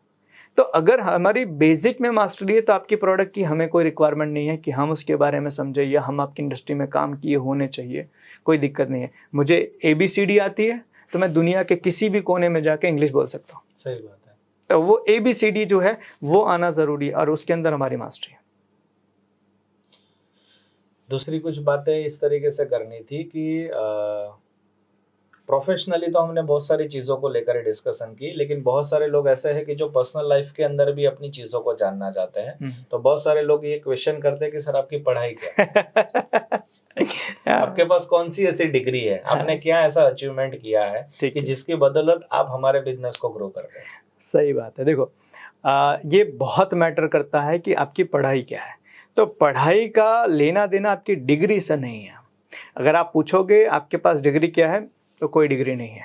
आप पूछोगे आपके पास नॉलेज क्या है तो आपकी प्रॉब्लम का सॉल्यूशन करने की कैपेबिलिटी मेरे पास है। कई बार ये लोगों का एक भ्रम है कि डिग्री का मतलब एजुकेटेड पर्सन होता है, और ये सरासर गलत है। ये पूरी तरीके से मिथ है। आपके पास डिग्री है तो आप एक एजुकेटेड पीपल हो, ऐसा बिल्कुल नहीं कहा जा सकता है। क्योंकि डिग्री लेने वाला बंदा तो नकल मार के भी डिग्री ले सकता है। तो क्या नकल करके डिग्री लिया हुआ बंदे को हम पढ़ा लिखा इंसान कहेंगे? नहीं कहेंगे। एक चोर इंसान ने अपना बड़ा बंगला बना लिया है तो क्या हम उस चोर इंसान को बहुत ज़्यादा माइंडेड या बहुत ज़्यादा मेहनती कहेंगे? नहीं कहेंगे। तो डिग्री सिर्फ लेना आपके एजुकेशन या एजुकेटेड होने की निशानी नहीं है। सबसे बड़ा सवाल ये है कि डिग्री लेने के बाद में आप क्या कर रहे हो। कहते हैं ना कि बहुत सारे लोग स्कूल कॉलेज में पढ़ाई करने के बाद में पढ़ाई छोड़ देते हैं। एक्चुअल में पढ़ने का समय स्कूल कॉलेज खत्म होने के बाद ही आता है। सही है। तो डिग्री हमारे पास देखने जाए तो ऑफिशियल कोई डिग्री नहीं है, ठीक है, मैं कॉलेज ड्रॉपर हूँ, आप भी कॉलेज ड्रॉपर हो, लेकिन हमने पढ़ाई इतनी की है, अनुभव इतना लिया है कि जिसकी बदौलत किसी भी बिजनेस के अंदर उनको कंसल्ट करना है, ग्रो करना है, उनको हम ग्रो कर सकते हैं। सही। आज समझो ये किताबें जो हैं, ऐसी तकरीबन 500 किताबें अपने पास में होंगी 100%। और लगभग, हाँ, एक लाइब्रेरी ही है, और ये 500 किताबों को हम रोज पढ़ते हैं। सही है। हम ये कितने साल, लगभग 15 सालों से हम पढ़ते हुए आ रहे हैं सर। तो ये सबसे ज़्यादा इम्पॉर्टेंट है कि आपके पास डिग्री है या नहीं है, वो मैटर नहीं करता। मैटर ये करता है आज आप पढ़ रहे हो कि नहीं पढ़ रहे हो। सही है। जैसे कि आज समझो कोई इंजीनियर है, किसी ने इंजीनियरिंग फील्ड में से जाके इंजीनियरिंग की, वो अपने पीछे लगा देता है ER, इंजीनियर। वो बताता है कि आई हैव डिग्री होल्डिंग, ठीक है, कि मैं डिग्री होल्डिंग हूँ। लेकिन सवाल ये है, आपने इंजीनियरिंग की पढ़ाई कॉलेज में की, आज की प्रॉब्लम का सॉल्यूशन आप कर सकते हो कि नहीं? अगर नहीं तो आप अनपढ़ हो। सही है। और आज जो सॉल्यूशन कर सकता है उसके लिए डिग्री मैटर नहीं करता है। सही है। आज दुनिया की जितने भी बड़े बड़े कंपनीज है, जितने भी बड़े बड़े बिजनेसेस हैं, उन लोगों को आप देखोगे तो उन लोगों का इंटरव्यू लेने का तरीका आज चेंज हो चुका है। वो ये नहीं बोलते हैं कि आपका क्वालिफिकेशन है, वो ये बोलते हैं आज तुम मेरी कंपनी की इस प्रॉब्लम को सॉल्व कर सकते हो कि नहीं कर सकते। तो जो लोग ये डिग्री के बारे में बात करते हैं, उनको ये भ्रम निकालना पड़ेगा कि डिग्री का मतलब पढ़ा लिखा इंसान होता है। डिग्री का मतलब पढ़ा लिखा इंसान नहीं होता है। आज पढ़ा लिखा इंसान उसको कहेंगे कि जो आज की करंट प्रॉब्लम को सॉल्व कर सकता है कि नहीं कर सकता है। जैसे हम बात करें कि आज बहुत सारे लोग हैं, जैसे कि आप राजस्थान में जैसलमेर में जाओगे, या आप और थोड़ा सा ऐसी जगह जाओगे जहाँ पे टूरिस्ट आते हैं, वहाँ पर बच्चे होते हैं। वो आप देखो, वो इंग्लिश ना मेरे से आपसे कहीं गुना बहुत अच्छी बोल पाते हैं, ठीक है, गाइड करते हैं। एग्जैक्टली। अब वो मेरे से और आपसे बहुत अच्छी इंग्लिश बोल लेते हैं। अब आप मुझे बताओ, मैं अगर ग्रेजुएटेड हूँ या फिर मैं पोस्ट ग्रेजुएटेड हूँ या मैं किसी चीज़ में एक्सपर्ट हूँ, मैंने MBA किया है, MPhil किया है, लेकिन मेरे को इंग्लिश बोलना नहीं आता, और सामने वाला बंदा जो कभी स्कूल नहीं गया लेकिन फर्राटेदार इंग्लिश बोल रहा है, आप मुझे बताओ सबसे ज़्यादा बेनिफिट होगा किसको? सबसे ज़्यादा मान सम्मान या सबसे ज़्यादा चीज़ें मिलेंगी किसको? जो आज की प्रॉब्लम सॉल्व कर रहा है। सही है। तो ये बहुत ज़रूरी है कि लोग है ना, जो डिग्री के बारे में बात करते हैं, डिग्री का एक मिसकंसेप्शन जो लेकर चलते हैं, आज मैटर करता है कि आपके पास नॉलेज है कि नहीं है। नॉलेज और डिग्री दोनों अलग है। डिग्री सिर्फ एक पर्चा है जिसमें एक कॉलेज या इंस्टीट्यूट ने आपको बोल दिया कि हाँ आप यहाँ से पढ़े हो, और नॉलेज आपकी आज की करंट की प्रॉब्लम को सॉल्व कर सकते हो कि नहीं कर सकते, वो एबिलिटी है। आपको कुछ पुराने दिन अगर याद आ रहे हो तो एक चीज़ यहाँ पर मैं ऑडियंस को भी शेयर करना चाहूँगा कि जब हम पढ़ाई कर रहे थे तब हम लर्निंग के मोड में थे और बहुत सारे जगह पर हम सेमिनार अटेंड करते थे। तो वहाँ पर हमने कहीं ना कहीं एक चीज़ सीखी थी कि आपकी मार्कशीट और आपकी बैलेंस शीट ये दोनों कभी मैच होने वाले नहीं। तो आपको निश्चिंत हो जाना है कि आपकी मार्कशीट में कितना भी परसेंटेज अगर आपने अचीव कर लिया है, लेकिन आपकी बैलेंस शीट के अंदर अगर आपका प्रॉफिट या आपका नेट वर्थ अगर आप बड़ा नहीं कर पा रहे हो तो वो सारी चीजें जो है वो कोई वैल्यू की नहीं। बिल्कुल सर, इसमें एक चीज समझने की जरूरत है जो शायद हम डिस्कशन कल भी कर रहे थे कि यार जिनके पास कोई स्पेशल डिग्री होती है ना, उनका माइंडसेट, उनका जो विजन है ना, वो टनल विजन हो जाता है। जैसे कि एक इंजीनियर को सिर्फ इंजीनियरिंग के रिगार्डिंग ही पता है, सही है। एक लॉयर को सिर्फ लॉ के रिगार्डिंग ही पता है, सही है।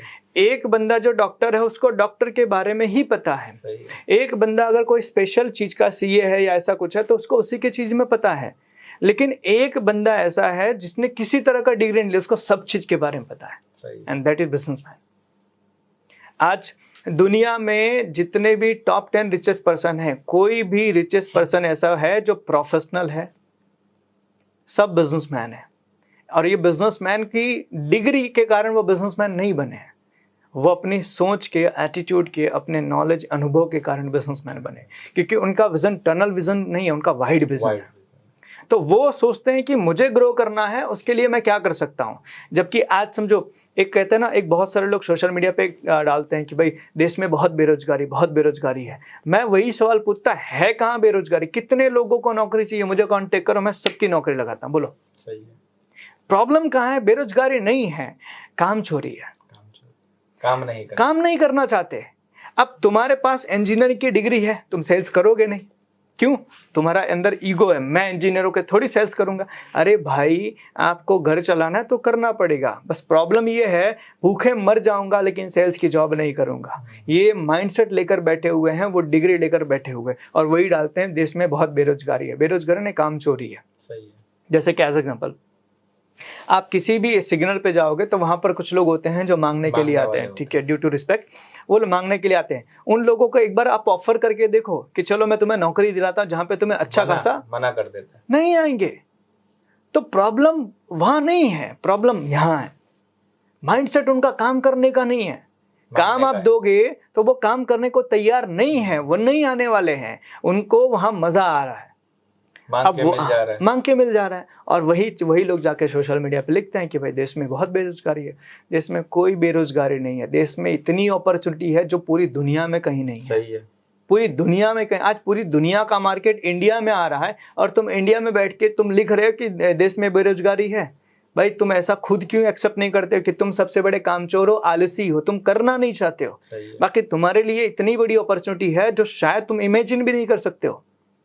तो लोग है ना माइंडसेट के कहते हैं ना मारे हैं, उनको और कोई प्रॉब्लम नहीं मार रहा है, उनको खुद का माइंडसेट उनको मार रहा है।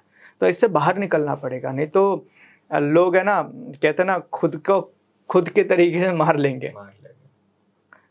तो ये बहुत जरूरी है सर। बस बहुत सारी चीजें ऐसी है कि जिसके ऊपर अपने को डिस्कशन करना रहता है, और आगे बहुत सारी ऐसी बातें भी आप लोगों के साथ शेयर करना चाहते हैं, लेकिन कुछ ऐसी घटनाएं भी लाइव में आप लोगों के साथ शेयर करना चाहूँगा जो हमने साथ में झेली है। तो एक चीज से अपने स्टार्ट करते हैं कि सर गुरुकुल का नींव हमने कैसे रखा था, और वो अपना पूरा का पूरा जो था सिनारियो, वो सिनारियो एक बार अपने इनको बताते हैं, जहां से पता चले कि गुरुकुल की भी शुरुआत कैसे हुई। तो मैं आपको बताने जा रहा हूँ गुरुकुल की एक छोटी सी स्टोरी। सिकंदर करके एक बंदा हमें मिला था गार्डन के अंदर। उस गार्डन के अंदर हम लोग बैठे थे रेस्ट करने के लिए, और वो रेस्ट करने के टाइम पर पता नहीं विचार हमारे ऊपर इतने ज्यादा हावी होने लगे थे, इतनी ज्यादा विचार एक साथ हमारे माइंड के अंदर आ रहे थे, और उन विचारों के अंदर कहीं ना कहीं हम अपने आप को उलझा हुआ समझ रहे थे। तो एक बंदा आया, उस बंदे ने, वो ऊपर वाले ने भेजा था कि पता नहीं, लेकिन उसने एक काउंटर क्वेश्चन हम दोनों को किया, और वो काउंटर क्वेश्चन इसका खाली इतना था कि आप जिंदा क्यों हो और आपके जीने का पर्पस क्या है। और वो बंदे ने वो सोच लेकर, वो नेटवर्क मार्केटिंग करने वाला बंदा था, वो प्रोस्पेक्ट ढूंढने के लिए वहां पर आया था, लेकिन उसका एक विचार वो रखकर वहां से निकल गया, क्योंकि हमें पता था नेटवर्क मार्केटिंग के बारे में।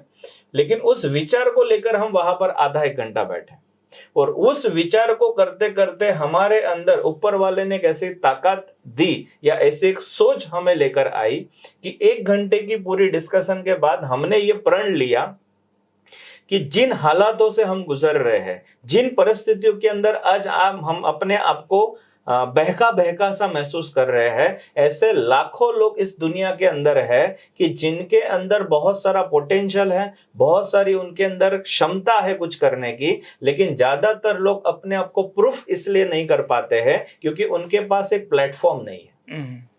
और उस दिन की हमारी एक सोच कि हमें आने वाले टाइम में ऐसे हजारों लाखों लोगों को एक प्लेटफॉर्म देना है, जिस प्लेटफॉर्म पे हम भी परफॉर्म करेंगे, आप लोग भी परफॉर्म करोगे, और वो हर बंदा परफॉर्म करने वाला अपना रिवॉर्ड लेकर जाए। और इस सोच के साथ कहीं ना कहीं गुरुकुल का नींव रखा था। तो आज भी हम गुरुकुल को कंपनी नहीं बोलते हैं, एक थॉट बोलते हैं। बिल्कुल सही बात। और उस थॉट को हम जी रहे हैं। और आज इस कंपनी के अंदर काम करने वाले किसी भी पर्सन को अगर आप मिलोगे तो आपको यहाँ पर कुछ ना कुछ नई चीजें मिलती है, क्योंकि यहाँ प्रमोशन के लिए 1 साल वेट नहीं करना पड़ता है। यहाँ पर अगर आपके अंदर कुछ एक्स्ट्रा ऑर्डिनरी चीज है तो आपको दिखाने के लिए इंतजार नहीं करना पड़ता है। हमने अपने सिस्टम को ही पहले दिन से ऐसे बिल्ड किया था। अब दूसरी एक स्टोरी शेयर करना चाहूंगा। रिसेंटली हमने उससे आगे बढ़ने के बाद जब हमने ये विचार क्लियर किया, हमने कंपनी की शुरुआत की, हमने कंपनी का नाम रखा, नाम के अंदर हमने 50 नाम हमने सिलेक्ट किए। तो बहुत सारे लोग ये क्वेश्चन हमें करते हैं और उसका भी आज खुलासा हम करेंगे कि गुरुकुल नाम ही क्यों। बहुत सारे नाम हमारे माइंड में आए थे। हमने वीके से स्टार्ट किया था क्योंकि इनका पहला अक्षर आता है वी, मेरा पहला अक्षर आता है के, तो वहां से भी हमने बहुत सारी चीजों को डिजाइन किया। लेकिन आखिरी हमारा दोनों का जो सुई अटका वो एक ही जगह पर आकर अटका, वो था गुरुकुल। और मैं चाहूंगा कि आप उसके ऊपर बताएं कि गुरुकुल नाम ही क्यों। सर, गुरुकुल जो नाम रखा था उसके पीछे का सिंपल सा एक पर्पस था कि हमारे भारत देश में वैदिक काल के अंदर जो पढ़ाई जो होती थी वो गुरुकुल में होती थी, जहाँ पर जो आचार्य जी होते थे वो एक पेड़ के नीचे बच्चों को शस्त्र शास्त्र की विद्या देते थे। जहाँ पर जिंदगी में कैसे आगे बढ़ना है, कैसे अपनी जिंदगी को बेहतर बनाना, उसके बारे में शिक्षा दिया जाता था। तो हमने गुरुकुल नाम इसलिए रखा था कि हम भी बिजनेसमैन जो हैं आज के, जो अपने आप को और बेटर बनाना चाहते हैं, लेकिन आज जिस तरह का कॉम्पिटिटिव माहौल है उस तरीके से उनको ट्रेडिशनल वे में जिस तरीके से चल रहा है उस तरीके से ग्रो करना थोड़ा टफ होगा। तो हम गुरुकुल के माध्यम से लोगों को फिर से उस एरा में लेकर जाएं कि जहां पर पुराने पद्धति से जो गुरुकुल के अंदर शिक्षा दी जाती थी, हम लोगों को उस पुराने पद्धति से आज के मॉडर्न शिक्षा को हम लोगों को दें। सही बात। और उसका जो कहते हैं ना, उस पूरे प्रोसेस को बनाने के लिए जो एक नाम की ज़रूरत थी, वो ऐसा नाम हो कि लोगों को लग जाए कि यार एक बार में ही कि यार ये कुछ अलग है। सही बात। और उसके लिए हमारे लिए जो नाम सिलेक्ट हुआ था वो था गुरुकुल। तो गुरुकुल का नाम रखने का पर्पस ये था कि लोगों को गुरुकुल के माध्यम से आज के मॉडर्न बिजनेस का जो उनको नॉलेज देना है वो दिया जाए। तो वो गुरुकुल की शुरुआत करने का सबसे बड़ा मोटिव था और नाम भी उसी तरीके से हमने डिज़ाइन किया था। कई बार लोग पूछते हैं सर ये जो तीर मारने वाला जो ये इसका क्या पर्पस है? तो इसका पर्पस ये है सर कि कहा जाता है कि आपका लक्ष्य हमेशा ऊंचा होना चाहिए। आप अगर चांद को निशाना लगाओगे तो किसी ना किसी पहाड़ को जरूर मारोगे। सही बात है। तो जिंदगी के अंदर आपका लक्ष्य ऊंचा होना बहुत जरूरी है। अगर आपका लक्ष्य ऊंचा है, बड़ा है, तो आप कहीं ना कहीं तो जरूर आप पहुंच जाओगे। तो हमारा जो ये सिंबल है उसका पर्पस यही है कि आपकी जिंदगी का जो लक्ष्य है वो हमेशा ऊंचा होना चाहिए, हमेशा बड़ा होना चाहिए, और उस लक्ष्य का पीछा करने में आप जरूर कहीं ना कहीं पहुंच जाओगे। तो ये पूरा गुरुकुल का लोगो, गुरुकुल का नाम और गुरुकुल को शुरू करने का जो थॉट प्रोसेस था, और जो हमारी एक टैग लाइन है या हमारा जो एक थॉट प्रोसेस है कि when you stop learning you stop growing. यहाँ पर सर किताबें देख ही रहे कि जिंदगी में जिस दिन आप सीखना बंद कर देते हो उस दिन से आप जिंदगी में मरना शुरू हो जाते हो। 100%। इस थॉट के साथ में हमने शुरू किया था और इसका इम्प्लीमेंटेशन सबसे पहले हमने किया था। कि पहले हम सीखना शुरू करें और उसके बाद हम लोगों को कहें कि आप भी सीखना शुरू करो। तो वो जो जर्नी 10 साल पहले शुरू हुई थी कि भाई हमें खुद को सीखना है, वो दिन और आज का दिन है। शायद कोई दिन या कोई ऐसी चीज़ या ऐसा ना गया हो कि जहाँ पर हमने कभी लर्निंग ना की, कोई सीखा नहीं, कोई चीज़ हमने जानी नहीं। तो वो हमने सीखना बंद नहीं किया और हम चाहते हैं कि गुरुकुल के माध्यम से लोग भी सीखना बंद ना करें ताकि वो अपनी ज़िंदगी में आगे बढ़ते हैं। और ये एक प्रोसेस, ये पूरा थॉट था कि गुरुकुल को शुरुआत कैसे किया और क्यों किया था। बहुत बढ़िया सर। और एक चीज़ हमें याद आती है कि गुरुकुल की जब हमने नींव रखी, पहली हमने जब ऑफिस ली, वो ऑफिस इतनी ही थी, और उस ऑफिस के अंदर जब हमने पहले टीम मेंबर को अपॉइंट किया तो वहां पर हमारे फैमिली की ओर से बहुत सारी चैलेंजेस आने स्टार्ट हुई थी। क्योंकि आप लोगों को बताना चाहता हूँ कि गुरुकुल जब हमने स्टार्ट किया था तो स्टार्टिंग के अंदर हमने हमारी खुद की एक सैलरी डिसाइड की थी, और वो सैलरी हमने रखी थी 15,000, क्योंकि बेसिक से हमें करना था, सारी चीज़ों की रिस्पॉन्सिबिलिटी थी, घर भी चलाना है, बिजनेस को भी ग्रो करना है। और उस टाइम पर जब पहले टीम मेंबर को हमने गुरुकुल के अंदर इंट्रोड्यूस किया था तो वो एक टैलेंटेड टीम मेंबर हम लेकर आए थे, और उनकी सैलरी उस टाइम पर हमने 18,000 रखी थी। तो इन चीज़ों को लेकर बहुत फाइट हुई थी। लोगों ने बहुत अपोज किया था, यार तुम्हारे से ज़्यादा तुम्हारी टीम मेंबर की सैलरी कैसे हो सकती, तुम कंपनी के मालिक हो, तो तुम्हारे से ज़्यादा तुम्हारी सैलरी नहीं हो सकती थी। लेकिन एक माइंडसेट था सर, जैसे हमने पहले भी कहा था कि टैलेंट की कदर होना बहुत ज़रूरी है। मैं 15,000 लेता हूं इसका मतलब मैं सबको 15 से कम दूंगा, ऐसा कोई माइंडसेट आपको ग्रो नहीं कर सकता। सही बात है। आपको जो बंदा जितने टैलेंटेड है उसको उस टैलेंट का आपको देना ही पड़ेगा। तो भले आप उतना नहीं ले रहे हो तो मैटर नहीं करता। आज यही चीज एक छोटे बिजनेसमैन को ग्रो नहीं करने देती है। छोटा बिजनेसमैन क्या सोचता है कि मेरे से ज्यादा टैलेंटेड बंदा मेरी टीम में नहीं होना चाहिए, 100%। मेरे से ज्यादा कमाने वाला बंदा मेरी टीम में नहीं होना चाहिए, और ये ईगो है ना उसको आगे बढ़ने नहीं देता है। एक कहावत सुनी होगी सर, अंधों में काना राजा, है ना। तो आज जो बिजनेसमैन ग्रो नहीं कर पा रहे हैं उनकी परिस्थिति वही है। उन्होंने अपनी एक फौज बनाई है और वो फौज उनसे कम एबिलिटी वाली है, और उन कम एबिलिटी के बीच में बैठ के वो एवरेज बंदा ये सोचता है कि मैं सबसे महान हूं, और वो अपने से ज्यादा टैलेंटेड लोगों को अपनी टीम में लाना नहीं चाहता है। तो उसकी कंपनी का ग्रोथ है ना वो कभी पॉसिबल नहीं, कभी नहीं हो सकता। आपकी टीम में जब तक आपसे टैलेंटेड लोग नहीं आएंगे तब तक आपकी कंपनी कभी नहीं ग्रो हो सकती। तो ये हमारा पहले दिन से ही माइंडसेट था कि हमारी टीम में हमसे ज़्यादा टैलेंटेड लोग होने चाहिए। आज समझो, आज जितनी चीज़ें हम कर रहे हैं, हम ये वीडियो रिकॉर्ड करने हैं, हमें नहीं पता कैसे रिकॉर्ड करना है, एडिट कैसे करना है, हमें नहीं पता है, लेकिन हमारे से टैलेंटेड लोग हमारी टीम में हैं जिन लोगों को इसके बारे में एक्सपर्टी है। तो जब तक ऐसे लोग हमारी टीम में आएंगे नहीं, हमारे बिजनेस को हम ग्रो नहीं कर सकते। तो ये माइंडसेट जो है ना उसको ब्रेक करना बहुत ज़रूरी कि मेरे से कम सैलरी वाला ही बंदा मुझे लेना है। नहीं, एबिलिटी अगर किसी की है और वो बंदा काबिलियत रखता है तो उसको दो, भले आप कम ले रहे हो लेकिन उसको दो, ताकि वो बंदा आपकी कंपनी में आके आपकी कंपनी को ग्रो करेगा। तो ये बहुत ज़रूरी है माइंडसेट, और वो माइंडसेट शायद आज भी बरकरार है।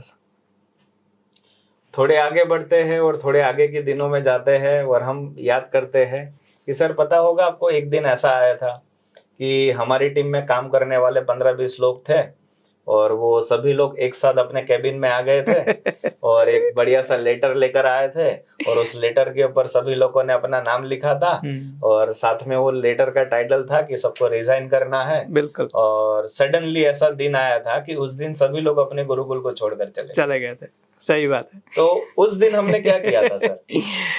कहानी सर लगभग 2018 की है कि एक टीम मेंबर हमारी टीम में थे, मेरे दोस्त ही थे जिनको हम अपनी कंपनी में लेकर आए थे। उन्होंने पूरी टीम मेंबर के साथ में मिलके सबका ब्रेन वॉश किया, सबको भड़काया, सबको मतलब गलत चीज़ें बताई और बोला कि भाई मैं कंपनी स्टार्ट कर रहा हूँ और आप मेरे साथ में आ जाओ। तो सब लोगों ने उस पेपर के ऊपर साइन करके और सुबह में सब रेजिग्नेशन डाल के सब चले गए। उस दिन आज भी मुझे याद है कि हमने अपनी ऑफिस में ताला लगाया और हम फील्ड पे उतर गए।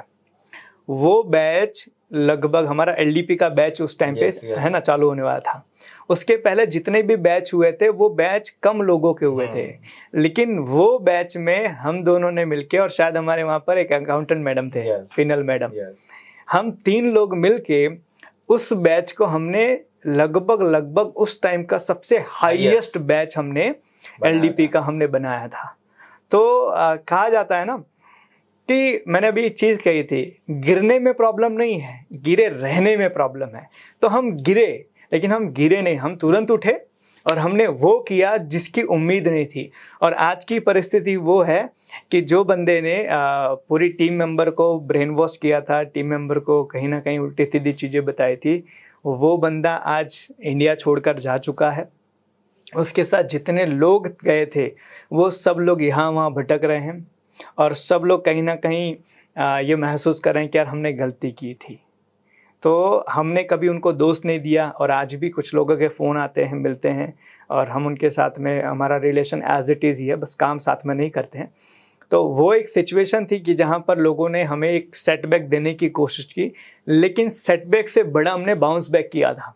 हमने उतना बड़ा काम किया था जो शायद लोगों की एक्सपेक्टेशन नहीं थी। लोगों को शायद ऐसा लगा था यार यहाँ पर गुरुकुल ख़त्म हो गया, और उसके बाद जो हुआ वो मतलब कहते हैं ना मिरेकल था। और ऐसी चीज़ें काफ़ी बार भी हुई है, लेकिन जैसे मैंने बताया ना सर कि 1 और 11 आपने बताया, जैसे 11 हुआ, हर बार हमें कोई ना कोई ऐसी चीज़ हुई जहाँ पर हमें ऐसा लगा कि यार यहाँ पर प्रॉब्लम है, लेकिन उसका सॉल्यूशन करने के बाद हमारा जो ग्रोथ है ना उससे डबल हुआ। बहुत सारी बातें इसी तरीके से जब भी हमें मौका मिलेगा हम चाहेंगे कि ये करते रहे और अभी तक ये बातें करने के लिए हम स्पेशल टाइम निकालते थे और कहीं जाकर हमारी ये डिस्कशन होती थी।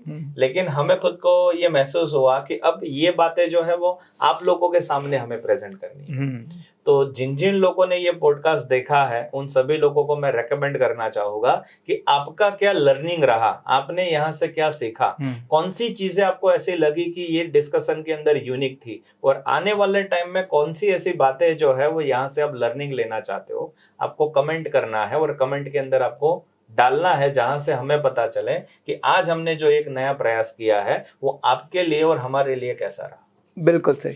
और कोशिश करेंगे सर इसका अगला एपिसोड भी लेकर आए जहाँ पर थोड़ा और हम जाके 10 साल के अंदर और भी बहुत सारी चीज़ें हुई उसके बारे में हम लोगों को बताएं, लोगों को, क्योंकि अभी तक 1-2 साल की ही बातें हो रही है। एग्जैक्टली हाँ। तो वो भी हम लोगों को बताएं और लोग वहाँ से जाने समझे। और ये चीज़ भी उनको एक एहसास होना चाहिए कि अगर हमारे जैसा बंदा Yes. जो एक मिडिल क्लास से बिलोंग कर, मिडिल क्या लोअर क्लास से बिलोंग करता है, जिसके पास में एजुकेशन क्वालिफिकेशन कोई बहुत बड़ा नहीं है, अगर वो लोग भी इतने बड़े बिजनेस को अगर बना सकते हैं तो शायद लगभग दुनिया का हर बंदा अपने बिजनेस को बहुत बड़ा कर सकता है। तो इस एपिसोड को हम फ्यूचर के अंदर भी कंटिन्यू करेंगे और पूरी कोशिश करेंगे लोगों को और भी इनसाइट्स दें और लोगों को थोड़ी और लर्निंग मिले। Thank you so much sir, आज हमने बहुत अच्छी डिस्कशन की। Thank you so much. Thank you. Okay, thank you sir.